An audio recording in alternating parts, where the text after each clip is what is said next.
Sabe, uma lápide, ela é, na teoria, a última história que alguém conta. É o ponto final de uma vida. Só que e se essa história final não trouxer paz alguma? Pelo contrário, e se ela for só o começo? O primeiro capítulo de um mistério bem sombrio, que fica ali gravado na pedra para sempre? O que acontece quando a última mensagem de uma pessoa é, na verdade, um aviso? Ou, pior, uma maldição? O que acontece quando aquele silêncio todo de um cemitério é quebrado por palavras que ficam na nossa cabeça? Palavras que dão a entender que aconteceram coisas terríveis, segredos que talvez nunca devessem ter vindo à tona. Olha só essa frase: o povo será perturbado à meia-noite e morrerá.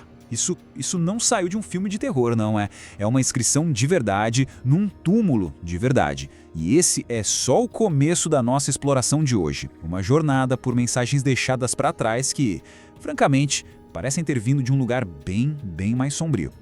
Então, hoje, a gente vai mergulhar em alguns desses ecos gravados em pedra.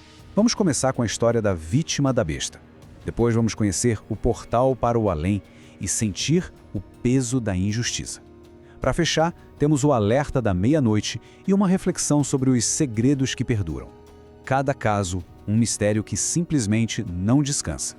Vamos lá, ecos gravados em pedra. São 4 histórias, 4 mistérios que o tempo não apagou.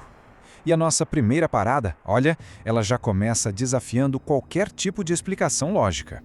A vítima da besta. A nossa primeira história nos leva até Salt Lake City, em Utah.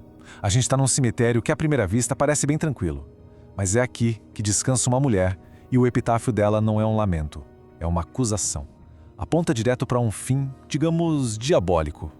O nome na lápide é Lily E. Gray. Nasceu em 1881, morreu em 1958. Tudo parece normal, né? Datas comuns, uma vida, mas por trás dessa simplicidade toda se esconde uma declaração final que é, aterrorizante. Não tem descanso em paz, não tem amada esposa, nada disso. O que tem são essas palavras aqui. Vítima da besta 666. A mensagem é bem direta, né? A vida dela não apenas terminou. A implicação é que ela foi tomada por algo profano. E aí, claro, o mistério só aumenta, porque se você vai atrás do obituário oficial, ele diz que a morte foi por causas naturais. Então, por que essa inscrição? As suspeitas, claro, caíram logo no marido dela, que aparentemente tinha um histórico de problemas de saúde mental.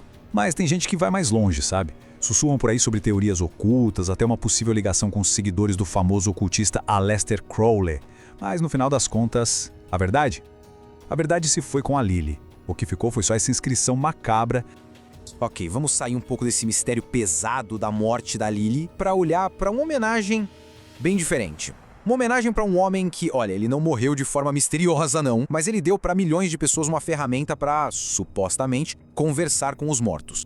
Vamos falar de Elijah Bond. Lá em 1890, foi ele quem patenteou o nome Ouija para aquele famoso tabuleiro falante. Mas a ironia é que o cara que basicamente abriu esse portal pro além morreu em 1921 e foi enterrado numa cova anônima, sem identificação nenhuma. O legado dele ficou ali esquecido por quase 100 anos. Foi só em 2007, depois de uma busca de 15 anos, que um colecionador chamado Robert Murch finalmente achou o túmulo. E aí sim, deram ao bonde o monumento que ele merecia.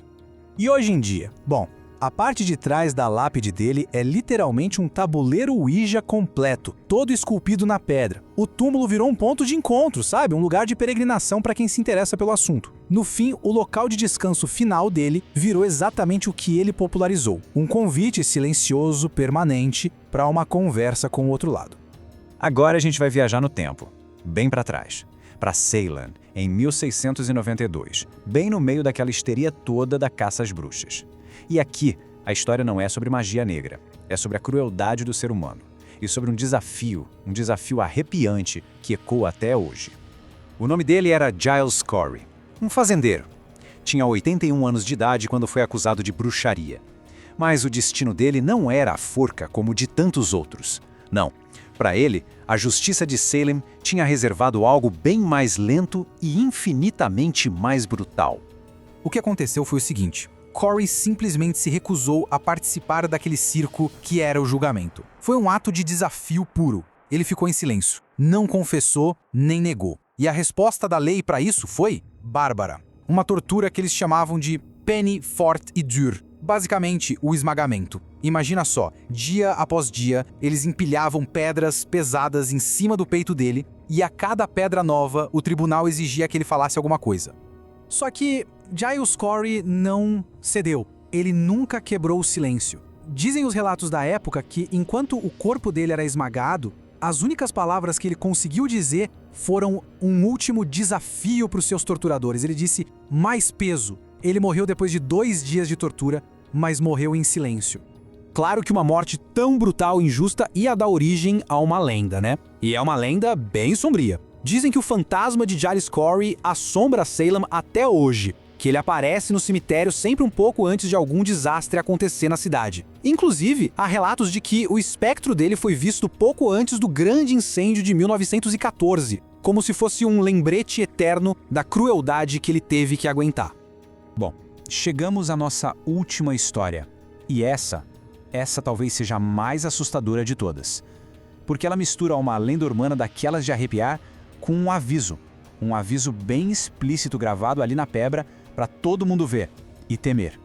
Essa aqui é a lápide de Mary E. Hart. Ela morreu em 1872. Mas, para os moradores de New Haven, ela não é conhecida por esse nome. Não. Lá ela tem outro nome, um nome que é sussurrado com medo. Midnight Mary. A lenda por trás desse apelido é puro material de pesadelo.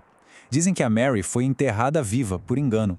E que quando exumaram o corpo, encontraram as unhas dela cravadas na tampa do caixão por dentro. Arrepiante. Agora, a inscrição real na lápide, ela é quase tão perturbadora quanto a lenda. O texto não fala que ela foi enterrada viva, mas detalha que Mary morreu exatamente à meia-noite, e bem no topo está lá aquele aviso do começo do nosso papo. O povo será perturbado à meia-noite e morrerá. Então, se é lenda ou não, a pedra por si só já serve como um alerta eterno. Então vamos pensar. Vítima da besta, mais peso. O povo será perturbado à meia-noite e morrerá. Fica a pergunta, né? Por que essas histórias, que foram gravadas em pedra há tanto tempo, algumas há séculos, por que elas continuam a nos assombrar desse jeito? Talvez a resposta seja que essas lápides não são um ponto final. Elas são mais como reticências, sabe? Elas não fecham a história. Pelo contrário, elas deixam a história aberta para sempre. Elas nos convidam a ficar imaginando, a questionar e, quem sabe, a ter um pouco de medo do que realmente pode ter acontecido. No fim das contas, a grande questão continua no ar. Será que tudo isso são apenas histórias? Lendas antigas? Epitáfios? Excêntricos? Ou será que essas pedras geladas guardam ecos de verdades? Verdades tão terríveis que talvez seja melhor a gente nem tentar descobrir. A resposta para isso, bom, talvez ela deva ficar exatamente onde está, em silêncio, para sempre, junto com os mortos.